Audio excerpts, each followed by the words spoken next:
अस्सलाम वालेकुम नाजरीन, मैं हूं अमीर हमज़ा और आज आपके लिए लाया हूं तज्जिया HTC One X का। तो हस्बे मामूल पहले इसकी अजाय तरकीब में नज़र डालते हैं।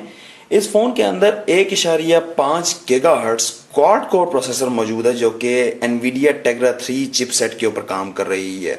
इसके साथ साथ इसमें 1 GB रैम है, 8 मेगापिक्सल कैमरा है जो बड़ा यूनिक है और इसके बारे में आपको बाद में बताऊंगा। बीट्स ऑडियो इसमें इनकॉर्पोरेटेड है और of course 4.8 inch high resolution मैंने कहा हाई डेफिनेशन स्क्रीन मौजूद है। और ऑफ कोर्स ये लेटेस्ट फ़ोन है इसलिए इसके अंदर आइसक्रीम सैंडविच भी रन कर रहा है और HTC का सबसे लेटेस्ट HTC Sense 4.0 भी है। तो ये तो हुई इसकी चीदा जाय तरकीबी। अब देखते हैं कि इस फ़ोन को बनाया किस तरह गया है। फ्रंट जैसा कि आप देख सकते हैं कि बहुत बड़ी स्क्रीन है। मैं कंपैरिजन के लिए आपको अपना आईफोन दिखाऊं जिसकी 3.5 इंच स्क्रीन है, तो आप देख सकते हैं कि कितना ज़्यादा फ़र्क है। और ये गोरिल्ला ग्लास 2 टेक्नोलॉजी यूज़ कर रहा है जिसकी वजह से ये शीशा जो है वो पहले शीशों की निस्बत ज़्यादा मजबूत है और इस पर स्क्रैच पड़ने के चांसेस भी कम है। और आप देख सकते हैं कि थोड़े से कर्व्स भी इसमें मौजूद हैं जो कि एक नई गोरिल्ला ग्लास की टेक्नोलॉजी में शामिल है। बैक आप देख रहे हैं कि आपको सारा प्लास्टिक नजर आ रहा होगा, लेकिन ये पॉलीकार्बोनेट प्लास्टिक है। पॉलीकार्बोनेट प्लास्टिक एक बहुत हाई क्वालिटी प्लास्टिक होता है। याद रखिएगा ये इतना हाई क्वालिटी था कि किसी ज़माने में BMW की गाड़ियां जो हैं वो ज़्यादातर इस प्लास्टिक से बनकर आया करती थी। जी हाँ, अगर आप में से जो गाड़ियों के शौकीन हो वो जानते होंगे कि पुरानी 1M कार आई थी जो इनकी एक मिड इंजन स्पोर्ट्स कार थी। उसका जो फ्रंट पैनल था वो सारा पॉलीकार्बोनेट प्लास्टिक से बनाया हुआ था। ये बहुत मजबूत है और यहाँ पे जो प्लास्टिक यूज़ किया गया ये यूनी बॉडी है, यानी कि ये बेसिकली एक टुकड़ा था प्लास्टिक का जिसे तराश के उसके अंदर से खाली जगह निकाली गई, नोकिया N9 की तरह। तो as usual HTC build quality ज़बरदस्त। सामने ये ग्लास सारा मौजूद है, बहुत आला है। स्क्रीन की बहुत इंप्रूवमेंट किया है इन्होंने सुपर LCD 2 यूज़ किया है जो कि दरअसल IPS टेक्नोलॉजी है जो कि आईफोन की तरह ही है। और इस टेक्नोलॉजी की भी बहुत ज़बरदस्त कारनामे हैं, वो भी मैं आपको बताता हूँ। तो टॉप पर आपके पास जो है वो वेक एंड स्लीप बटन है, उसके साथ आपके पास जो है ये हेडफोन जैक है और ये जो आप देख रहे हैं ये है माइक्रो सिम स्लॉट, यानी कि इसमें भी अब माइक्रो सिम डलेगी जैसे कि iPhone 4 में डलती है। और इसके अलावा दाएं साइड पे आपके पास एक बड़ा ही ह्यूज किस्म का जो है वो वॉल्यूम रॉकर है। बॉटम पे आपके पास सिर्फ और सिर्फ माइक्रोफोन है। लेफ्ट साइड पे आपके पास जो है वो माइक्रो USB है। बैक पर 8 मेगापिक्सल कैमरा, एक सिंगल LED फ्लैश लाइट। पता नहीं ये डॉक कनेक्टर्स हैं या जस्ट डिज़ाइन है। HTC लोगो, बीट्स ऑडियो और उसके नीचे ही स्पीकर ग्रिल। तो ओवरऑल बिल्ड क्वालिटी के लिहाज से ये बहुत ही ज़बरदस्त किस्म का फ़ोन है और HTC जैसे कि हमेशा से एक आला फ़ोन बनाते हैं, ये उनकी एक बेहतरीन मिसाल है। लेकिन इस पे एक चीज़ मिसिंग है जो बाकी HTC के फ़ोन्स पे थी और वो होती सॉफ्ट टच फील। ये मैट सरफेस है ठीक है, लेकिन ये उस तरह सॉफ्ट टच नहीं जैसे कि Evo 3D हुआ करता था या Desire HG हुआ करता था जो आपके हाथ में चिपक जाते थे। तो थोड़ा सा ये फ़ोन जो है स्लिपरी है। और आप जैसे कि देख सकते हैं इस पर उंगलियों का निशान, ये ओलियोफोबिक कोटेड भी नहीं है इसलिए इस पर उंगलियों के निशान बड़े तेज़ी से नज़र आते हैं। और हाँ, एक चीज़ मैं भूल ही गया बताना आपको कि फ्रंट पर भी इसका जो है वो 1.3 मेगापिक्सल कैमरा मौजूद है जिससे आप हाई डेफिनेशन वीडियोस भी बना सकते हैं। तो ये तो हुई इसके एक्सटर्नल कैरेक्टरिस्टिक्स। अब स्क्रीन ऑन करते हैं और स्क्रीन ऑन करने से ऑन कैमरा भी आपको पता लग जाएगा ये स्क्रीन कितनी ज़बरदस्त है।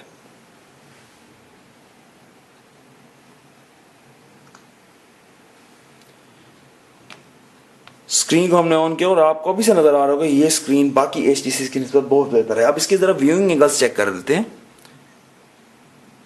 आप जैसे देख सकते हैं कि व्यूइंग एंगल्स की लिमिट तो है ही नहीं इस चीज़ पे। आपको हर कोने से स्क्रीन नज़र आती है और स्क्रीन की मैग्नीफिकेशन ऐसे की गई है कि ये जैसे लगता है कि वो इसके ऊपर पेंटेड किया गया और उसके ऊपर कोई ग्लास नहीं लगा हुआ। तो स्क्रीन वाइज बहुत बड़ा जंप लिया है HTC ने।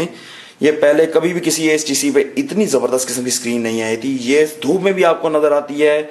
इसकी कलर प्रोडक्शन तो एमोलेड के करीब जाती है और मेरे मुताबिक मार्केट में ये इस टाइम बेस्ट स्क्रीन मौजूद है। एमोलेड्स डिफरेंट हैं थोड़े, लेकिन मेरे मुताबिक ये बेस्ट स्क्रीन है, इवन आईफोन से भी बेहतर है जिसे मैं समझता था कि सबसे एक्यूरेट स्क्रीन इस टाइम मार्केट में मौजूद है। बहुत ही ब्राइट और विविड कलर्स हैं। और अब आ जाते हैं हम HTC सेंस इंटरफेस की तरफ जो कि सबसे लेटेस्ट 4.0 है। या आइसक्रीम सैंडविच इस पर रन कर रहा है, और उसको एज यूजुअल आपको पता है कि HTC वाले ऐसे तो नहीं छोड़ते उसे, इन्होंने बहुत ही ज़्यादा मेगा अपग्रेड किया हुआ है। नीचे सबसे पहले जो चेंज आएगा वो बटन्स का आएगा। 4 के बजाय आपके पास अब 3 बटन्स मौजूद हैं, और ये जो है बटन, ये मल्टीटास्किंग का बटन है, होम बटन है, और उसके साथ जो है वो आपके पास बैक बटन मौजूद है। तो ये मल्टीटास्किंग क्या करता है, आप दबाएं और आपके पास जो एप्लीकेशन चल रही हैं उनका इंटरफेस आ जाता है। अब इस इंटरफेस के बारे में बहुत से लोग शिकायत कर रहे हैं कि ये एक वक्त पे सिर्फ आपको एक एप्लीकेशन दिखाता है, अगर आप कोई एप्लीकेशन रिमूव करते हैं तो वो बड़े स्लो एंड स्लगिश तरीके से आगे आता है। हालांकि आइसक्रीम सैंडविच जो है वो बहुत तेज़ काम करने वाला है, कुछ लोगों को लगता होगा, लेकिन मेरे मुताबिक ये HTC सेंस की एलिगेंस में से एक चीज़ है। और मुझे जो HTC सेंस का पसंद है वो यही है कि इसमें एलिगेंट सिस्टम बहुत ज़्यादा है। और काफ़ी अर्से के बाद HTC ने आपको ये सहूलत दी कि आप स्क्रीन्स को डिलीट भी कर सकते हैं, ऊपर रिमूव की तरफ ले जाएं और आप इसे डिलीट कर देंगे। इसके अलावा विजेट्स लगाने का तरीका मेरे मुताबिक वाकई ख़राब लगाया गया कि स्क्रीनें छोटी सी ऊपर बन जाती हैं और नीचे आपके पास विजेट निकल आते हैं। विजेट्स को आप स्क्रीनों से भी बड़े दिखा रहे हैं। मुझे पुराना तरीका फिर भी पसंद था, ये समहाउ अजीब लगता है, यानी कि जब आप इसे अरेंज करने लगते हैं तो ये ऐसी छोटी छोटी आपको जगह जो है ना बनी हुई नज़र आती हैं, फिर गुम हो जाता था वो सिस्टम और फिर यहाँ वापस आए थे। ये यानी कि थोड़ा सा क्लंकी सिस्टम किया है इन्होंने, इतना अच्छा नहीं बनाया। और HTC ने एडमिट भी किया है कि इस सेट को मार्केट में लाने के लिए इन्होंने आइसक्रीम सैंडविच पर इतना काम नहीं किया जितना कि इन्होंने पिछले वर्जन पे काम किया, यानी कि जिंजर ब्रेड पे। इसलिए सेंस 3.0 तो बहुत ज़बरदस्त थी, लेकिन 4.0 में अभी थोड़ी सी खराबियां हैं। और सबसे बड़ी खराबी ये है इसकी बैटरी टाइमिंग। अब आप हैरान होंगे कि बैटरी टाइमिंग, आप कह रहे होंगे कि यार हमसे इतनी बड़ी स्क्रीन है तो बैटरी खाएगी, लेकिन मेन बात ये है कि इसका सॉफ्टवेयर इतना क्लंकी है कि जब आप इसे चार्जिंग पे लगाते तो अक्सर औकात ये चार्ज भी नहीं होता, ये फ़ोन हीटअप हो जाता है, 0% चार्जिंग होती है। और क्या होता है कि जो सॉफ्टवेयर है वो बेसिकली प्रोवाइड ही नहीं कर रहा कि जब सॉकेट लगाया जाएगा इसके साथ तो आपने करना क्या है। तो यानी इतना मैं उस वजह से इससे बड़ा मायूस हुआ हूं कि इसमें HTC की रिफाइनमेंट नजर नहीं। हाँ, लेकिन आपको ये देखेगा क्वाड कोर की वजह से कि ये फ़ोन कहीं भी स्लो नहीं होता, जैसे कि डुअल कोर या Evo 3D हुआ करता था, ये स्लो होने का नाम ही नहीं लेता। बहुत ही ज़बरदस्त इसकी जो है वो क्वालिटी है। और ऑफ कोर्स थोड़ा सा मेन्यू को भी इन्होंने चेंज किया है, अब ये ऊपर से नीचे जाने की बजाय दाएं से बाएं जाता है। और थोड़ी बहुत HTC क्योंकि है तो ये आपके पास ये एनिमेशन भी मौजूद हैं। अब एक बात मजीद आ जाते हैं जहां पे HTC वालों ने चेंज किया है, वो है इसका कीपैड। मैं आपको जरा कीपैड इसका ओपन करके दिखाऊं।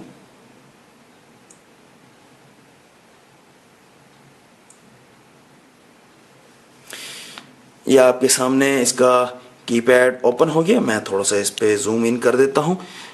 अब ये देखें कि ये मेरा अंगूठा है और ये बटन है, ये बटन्स बहुत बड़े साइज के बनाए हैं इन्होंने। अब मेरे लिए मुताबिक तो अच्छी बात होनी चाहिए, क्योंकि मुझे तो कभी इतने कीपैड पे बड़े बटन नहीं मिले, लेकिन इन बटन्स के दरमियान स्पेस कम है, जिसकी वजह से अक्सर औकात आपकी उंगली अगर यहाँ से यहाँ चली गई है थोड़ी सी भी तो वो बटन दब जाता है। और ये बटन इतने बड़े बनाए गए हैं कि इनको टाइप करते हुए थोड़ा सा आपको पहुंचने में मुश्किल होती है, स्पेशली जब आप जल्दी में या एक हाथ से टाइप करने की कोशिश कर रहे होते हैं। और फ्रैंकली ब्लैक कीपैड, मुझे HTC का वो वाइट कीपैड बहुत ज़्यादा पसंद है, लेकिन इसमें HTC की तमाम सहूलियात मौजूद है, यानी कि आप क्विक एक्सेस पे जो है वो नंबर्स को एक्सेस कर सकते हैं, साइंस को एक्सेस कर सकते हैं। तो मैसेजिंग के लिहाज से ठीक ही है।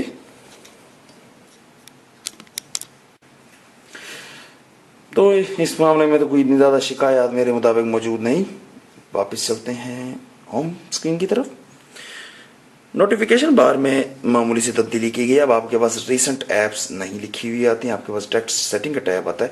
बाय द वे एक और मसला भी मैं आपको दिखा दूं, मुझे नहीं पता कि ये मेरे यूनिट पे लिमिटेड है या मजीद सेटों पे भी है, लेकिन लोगों ने मुझे कहा, और वो ये है कि अगर आप यहाँ पे गौर से देखें तो आपको एक छोटा सा नीला डॉट नज़र आ रहा होगा, एक जो है ना आपको धब्बा सा नज़र आ रहा है, फ्लेयर सा।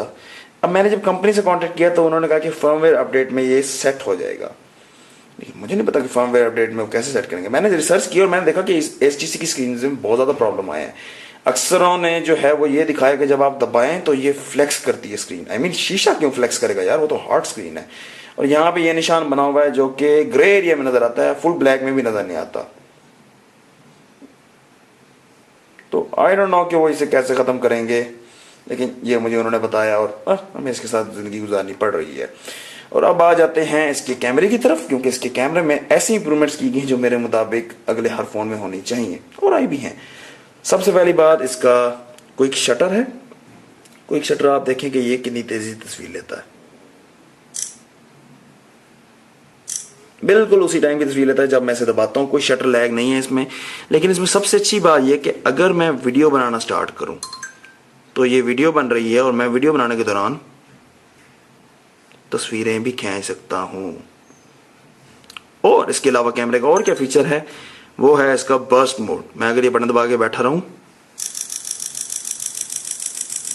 तो ये तस्वीरें खींच लेगा और फिर ये मुझे, और बजाय इसके कि आपके पास इतनी ज़्यादा तस्वीरें आ जाएं कि आप उसे सेट करते करते थक जाएं, ये आपको उन तस्वीरों की एक अरे दिखा देगा कि जितनी तस्वीरें उसने खींची हैं, और उसमें से जो आपको अच्छी लगें वो आप रहने दें, जो ना अच्छी लगें वो आप डिलीट कर सकते हैं। Camera quality wise typical HTC है, यानी कि इसके अंदर कलर एक्यूरेसी नहीं है।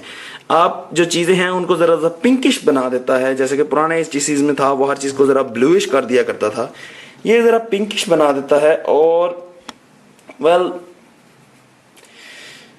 अच्छा कैमरा क्वालिटी इतनी बुरी नहीं है, लेकिन इतना एक्यूरेट नहीं है जितना कि आप नॉर्मल फोन्स में देखते हैं, या स्पेशली सैमसंग या आप आईफोन्स में देखते हैं, उनकी जो है वो कैमरा क्वालिटी बहुत अच्छी है। लेकिन इसका जो ये फीचर है कि आप वीडियो के साथ तस्वीरें खींच सकते हैं, और ये सिर्फ ये नहीं कि यहाँ पे वीडियो के साथ आप तस्वीर खींच सकते हैं, आप कोई भी वीडियो इस फोन में डालेंगे आप उसमें से तस्वीरें क्रॉप कर सकते हैं। साथ बटन बना हुआ आएगा गैलरी के अंदर हमेशा, तो ये काफ़ी अच्छा फीचर मुझे लगा है। और मेरे ख्याल में गैलेक्सी S3 में भी ये फोन फीचर आया हुआ है।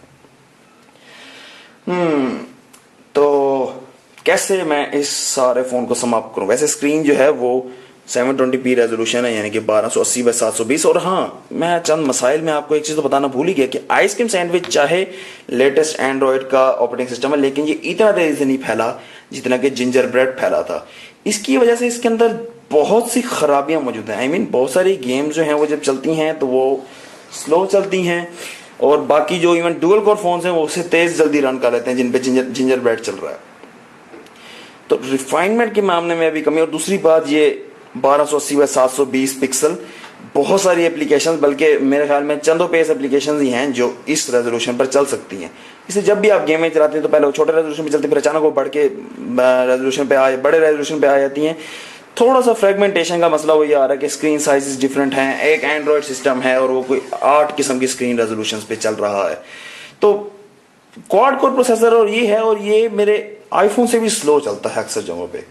हाँ, लेकिन जो सेटिंग्स HTC ने खुद की हैं वो बहुत अच्छी हैं, जैसे कि इसका वेब ब्राउजर ज़बरदस्त है, फ्लैश रेंडरेशन बहुत अच्छी होती है उस पर, और बेसिकली उसका इंटरफेस तो वैसा ही है। मैं आपको दिखा दूँ, इंटरफेस में इतनी तब्दीली नहीं आई, लेकिन वैसे जो है इसकी स्पीड और रेंडरेशन बहुत ही ज़बरदस्त है, आप इस बात पे कर सकते हैं।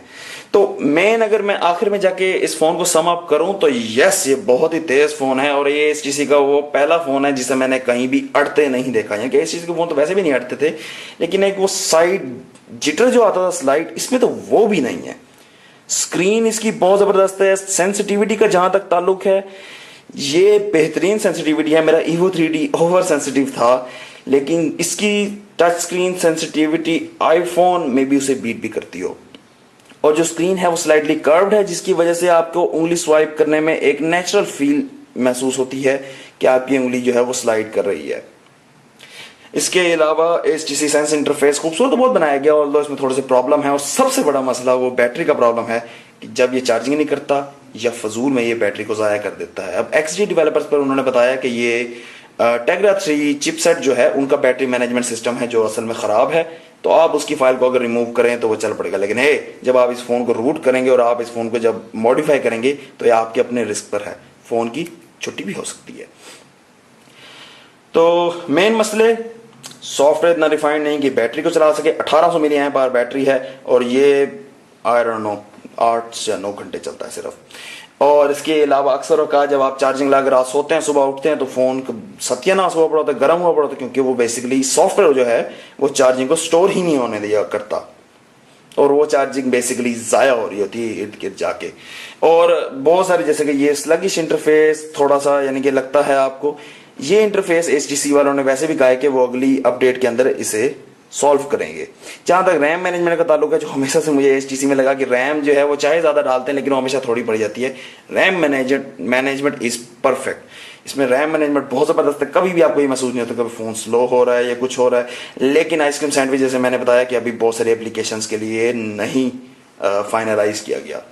तो माय फाइनल वर्ड, अगर आपको HTC का बेहतरीन फ़ोन चाहिए तो yes 1X is the one. लेकिन अगर आप इसकी फर्मवेयर अपडेट का इंतजार कर लें तो उसके बाद ये फ़ोन आई थिंक परफेक्ट हो जाएगा।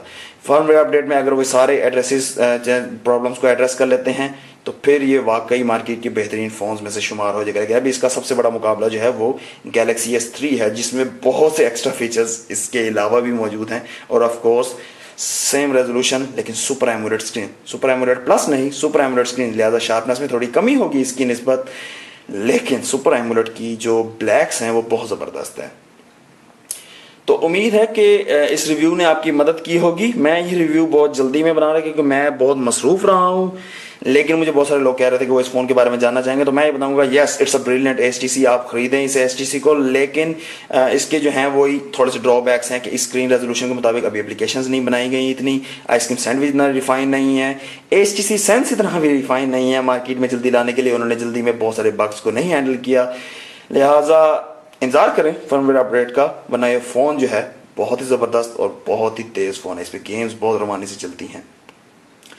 और अगर आप मुझसे मेरा मशवरा लें कि आजकल के दौर में आपको फ़ोन ऐसा चाहिए जो रवां हो, तो आप 1S ले लें जो कि डुअल कोर है, लेकिन उसमें QHD स्क्रीन है और वो QHD रेजोल्यूशन अभी एप्लीकेशंस के लिए ज़्यादा बेहतर है।